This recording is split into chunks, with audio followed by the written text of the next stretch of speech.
नमस्कार दोस्तों, मैं doctor Mukta Mala, senior homeopathic consultant, registered with central council for homeopathy and Delhi homeopathic board. एक बार फिर से आप सभी का अपने यूट्यूब चैनल में बहुत बहुत स्वागत करती हूँ। दोस्तों, आज हम बात करने वाले हैं खांसी के बारे में। खांसी क्या होती है, कितने टाइप की खांसी होती है, खांसी के कारण क्या क्या हो सकते हैं, कौन कौन सी बेस्ट होम्योपैथिक दवाइयाँ हैं जिसका एक्शन खांसी पे होता है, और क्या हम कौन कौन सी हम होम रेमेडी करें या घरेलू उपचार करें जिससे खांसी को ख़त्म करने में मदद मिले।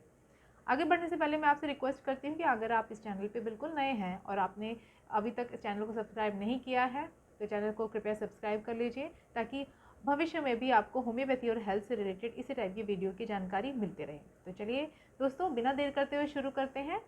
कफ या खांसी।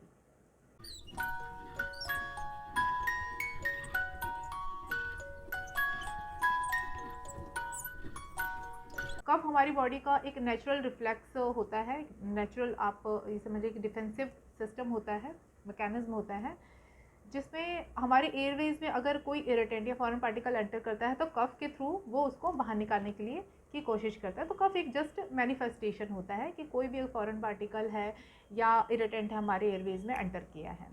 अगर टाइप की बात करें तो टाइप को अलग अलग कंडीशन के अकॉर्डिंग कैटेगराइज किया गया है, जिसमें ड्यूरेशन के अकॉर्डिंग इसको अलग तरीके से उसके टाइप बनाए गए हैं या डिवाइड किया गया है। स्पूटम का फॉर्मेशन हो रहा है या नहीं हो रहा, उसके अकॉर्डिंग इसका अलग टाइप होता है। किस टाइप का साउंड आता है खांसी में, इसके उसके अकॉर्डिंग खांसी को अलग तरीके से उसको डिवाइड किया गया है। तो अगर हम ड्यूरेशन की बात करें तो इसको 3 पार्ट में डिवाइड किया गया है: एक्यूट, सब एक्यूट एंड क्रोनिक। एक्यूट का मतलब जो बिल्कुल अभी रिसेंट वाली खांसी है, अभी शुरू होके अगर वो 2 से 3 हफ्ते तक खांसी अगर चलती है तो उसको एक्यूट कफ कहते हैं। अगर 3 हफ्ते से 8 हफ्ते के बीच की खांसी होती है तो उसको सब एक्यूट कफ कहते हैं, और अगर 3 हफ्ते से ज़्यादा की खांसी है तो उसको क्रोनिक कफ कहते हैं, या पुरानी खांसी भी कहा जाता है। अगर क्रॉनिक कफ है और बहुत अलग अलग ट्रीटमेंट लेने के बाद भी रिलीफ नहीं मिल रहा है तो इसको रिफ्रैक्टिव कफ भी कह सकते हैं। दोस्तों, अगर स्पूटम का फॉर्मेशन हो रहा है, कफ का फॉर्मेशन हो रहा है, अगर हम नॉर्मल लैंग्वेज में कहते हैं, कफ मीन्स जो अगर स्पूटम का फॉर्मेशन हो रहा है, म्यूकस का फॉर्मेशन हो रहा है, तो ये वेट कफ में आएगा। और अगर म्यूकस का फॉर्मेशन नहीं हो रहा है, कफ का फॉर्मेशन नहीं हो रहा है, तो ये ड्राई कफ में आएगा। साउंड के अकॉर्डिंग भी अगर कफ को अलग अलग तरीके से डिवाइड किया गया है। बार्किंग कफ हो गया, वूपिंग कफ हो गया, या बीजिंग साउंड का के साथ जो कफ आता है तो उसके अकॉर्डिंग कफ को अलग अलग तरीके से डिवाइड किया गया है। दोस्तों, अगर हम कारण की बात करें तो कारणों में सबसे जो मेन कारण आता है वो एलर्जन या इरिटेंट का एक्सपोजर। ये एलर्जन या इरिटेंट क्या हो सकते हैं, जैसे डस्ट पार्टिकल का एक्सपोजर, पोलन का एक्सपोजर, स्ट्रॉन्ग फ्रेगनेंस वाली चीज़ें जैसे परफ्यूम हो गया, या फ्लावर, स्ट्रॉन्ग फ्लावर के फ्रेगनेंस से भी खांसी हो सकती है। इसके अलावा स्मोक वाला जो एरिया होता है जहाँ पे बहुत ज़्यादा धुआं होता है, उसकी वजह से खांसी हो सकती है। कुछ मेडिकेशन, खास तौर से जो बीपी के लिए दवाई लेते हैं, एसी इनहिबिटर की वजह से भी खांसी देखी जा सकती है। इसके अलावा दोस्तों, इरिटेंट और एलर्जन के अलावा कुछ मेडिकल कंडीशन होती है जिसके केस में भी खांसी देखी जा सकती है, जो कि खांसी का कारण हो सकता है।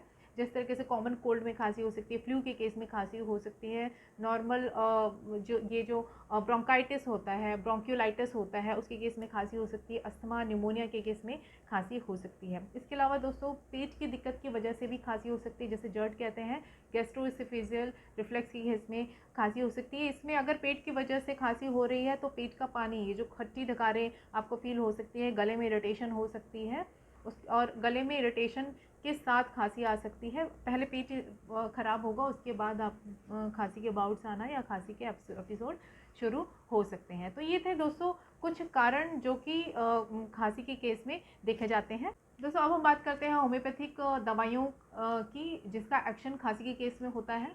होम्योपैथी में खांसी के लिए बहुत सारी दवाइयाँ हैं, और खांसी को जड़ से ख़त्म किया जा सकता है, बशर्ते उसका सिलेक्शन प्रॉपर तरीके से हो, फॉलो प्रॉपर तरीके से हो। तो इसके लिए आप अपने नज़दीकी होम्योपैथिक डॉक्टर से ज़रूर कंसल्ट करिएगा। तो चलिए बात करते हैं खांसी की मेडिसिन के बारे में। तो जिसमें सबसे पहले आता है ब्राइनिया 30। ब्राइनिया 30 दिन में 2 बार लेने से खांसी को जड़ से ख़त्म किया जा सकता है। अगर इस टाइप के लक्षण मिले, जैसे मौसम चेंज होने पे दिक्कत हो रही है, ख़ास तौर से अगर सर्दियों के बाद गर्मियाँ आती है, इस टाइप का जो मौसम चेंज होता है उस टाइम पे आपको अगर दिक्कत हो रही है, खांसी की प्रॉब्लम हो रही है, प्यास बहुत ज़्यादा लग रही है, और बहुत ज़्यादा क्वांटिटी में प्यास लग रही है, लेथार्जीनेस बहुत है, टायर्डनेस है, लेटे रहने का मन कर रहा है, तो ब्राइनिया एल्बा 30 का बहुत अच्छा रोल देखा गया है। अब आती है बात दोस्तों दूसरी मेडिसिन की, पल्सिटिला 30। पल्सिटिला 30 को दिन में 2 बार लिया जा सकता है अगर इस टाइप के लक्षण मैच करते हैं, जैसे वेट कफ है और जो कफ है ये स्पूटम है वो बहुत ज़्यादा थिक है, येलो डिस्चार्ज के साथ आ रहा है, जो स्पूटम निकल रहा है स्पेशली मॉर्निंग में वो गाढ़ा पीला कफ आ रहा है, और लेटने के बाद इसमें एग्रावेशन हो रही है, मतलब लेटने के बाद बार बार स्पिट आउट करने की डिज़ायर हो रही है, और जब आप बंद कमरे में रह रहे हैं उस टाइम पे खांसी के बाउट्स ज़्यादा आ रहे हैं, ओपन एयर में जा रहे हैं, तो आपको खांसी में थोड़ा रिलीफ मिल रहा है, तो पल्सिटिला 30 का बहुत अच्छा रोल देखा गया है। अब तीसरी मेडिसिन आती है दोस्तों बेलाडोना 30। बेलाडोना 30 अगर दोस्तों जो खांसी है गले की प्रॉब्लम की वजह से, रिटॉन्सिस अगर इलाज है, गले में रेडनेस है, इसी साथ प्यास कुछ खास नहीं लग रही है बट चेहरे पे बहुत ज़्यादा रेडनेस है, खांसते खांसते कई बार चेहरा इतना ज़्यादा लाल हो जाता है जिस तरीके से ब्लडी रेड हो जाता है, तो उस केस में बेलाडोना 30 का बहुत अच्छा रोल देखा गया है, और इसमें खास तौर से खांसी के साथ सरदर्द भी देखा जाता है। तो बेलाडोना 30 को दिन में 2 बार लिया जा सकता है, 2-2 बूंद। अब चौथी मेडिसिन आती है दोस्तों ड्रोसिरा 30। अगर ड्राई कफ है, स्पुटम का फॉर्मेशन बहुत ज़्यादा नहीं हो रहा है, नाइट में कफ ज़्यादा बन रहा है, लेटने के टाइम नाइट में लेटने के टाइम खांसी के बाउट्स आ रहे हैं, और बोलने से या हंसने से खांसी का जो एपिसोड है वो बढ़ जाता है, तो ड्रोसिरा 30 का रोल अच्छा देखा गया है। इसको दो बूंद दिन में 2 बार लिया जा सकता है।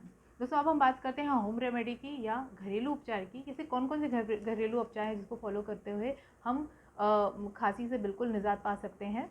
तो उसमें अब सबसे जो मेन इम्पॉर्टेंट है, या आप इसे कह सकते हैं खांसी के लिए सुपर फूड भी कह सकते हैं, उसको एक कॉम्बिनेशन में मैं आपको बताती हूँ। 3 सुपर फूड होते हैं खांसी के लिए, और इसको किस तरीके से हम यूज़ करें, उसको कैसे कंबाइन करें, मैं ये भी आपको बताऊँगी। तो जिसमें सबसे पहले आता है खांसी के लिए, जो सुपर फूड में सबसे पहला आता है हनी, फिर जिंजर, और उसके बाद टर्मरिक, हल्दी।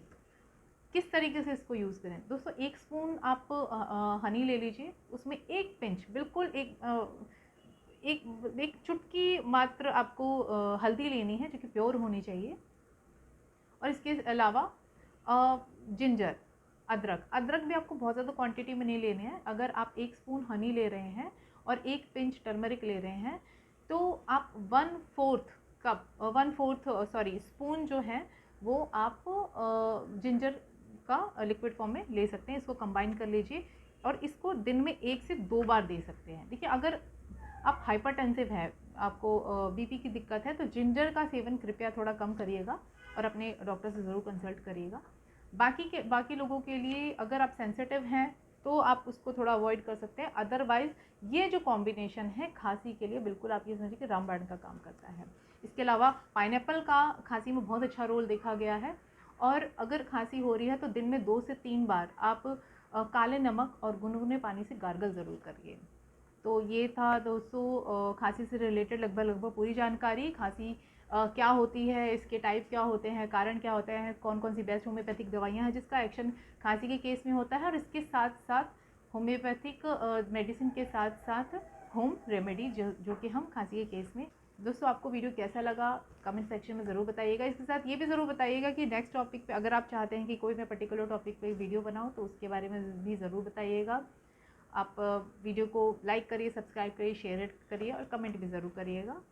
और आपका बहुत बहुत धन्यवाद मेरे साथ वीडियो के अंत तक बने रहने के लिए। नमस्कार।